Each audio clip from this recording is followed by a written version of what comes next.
I welcome you to Drawing with Empathy, a natural way for you to connect with the world that you see. I am Heather Williams, and this is our final Lesson 4, Collisions and Transitions. Come with me and let's explore light and dark. Light and dark. Let us look carefully at the light and dark values in this picture. Find an intersection. I've drawn this one and this one. And then ask yourself, is one side lighter and one side darker? Just look for yourself and see if it is true. Now we're going to talk about collisions and transitions.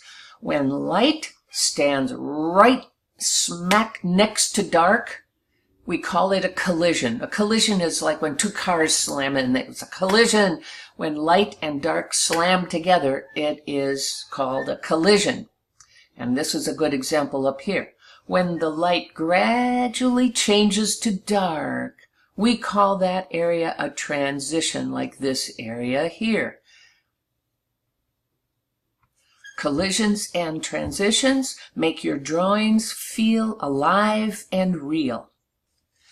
Another thing about collisions and transitions. Collisions describe the edge of a form in space. This imaginary form in space up here feels like the black behind it is somewhat separate. There's an edge here to the dark and the light. Now, transitions describe the roundness of a form or an extension of the form in space, like this part of the hair or this part here goes from dark gradually going into the light.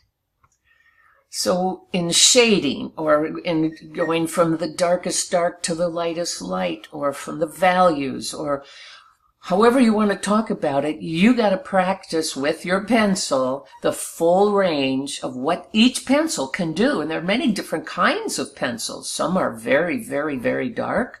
Some are very, very light. Take the pencil that you have and find out, what can this pencil do, and what do you have to do with the muscles in your hands and fingers and arm to make this pencil go as dark as it can and gradually get lighter and lighter and lighter. I'm going to do a quick review of each of our lessons. The observer self. What is that? We're practicing empathy by seeing with our observer self and connecting with our world. No judgments when you look. Just gaze and notice your thoughts. And again, there are 3 directions that we look for in the visual world to draw. Vertical, horizontal, diagonal. And, quick review, intersections or the Y shape. The 2 directions that tell the story of what comes forward and what goes behind. And constellations, where you look for the visual pattern of intersections that can help guide your eye and hand and pencil and compare it with your drawing with the world in front of you. And now light and dark and value and shading.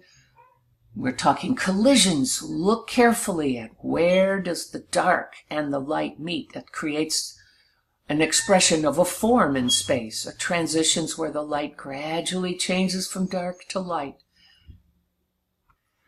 I want to say thank you to Jan Valentin Sather. I learned what to look for in order to draw what I see from Jan Sather. I was his apprentice for 5 years. My job was to boil mediums, grind oil paint, and transcribe his Saturday oil painting class lectures. My book, Drawing as a Sacred Activity, published by New World Library in 2002, and these Drawing with Empathy video lessons are how I'm sharing what I learned. Today, Mr. Sather lives in France and Norway.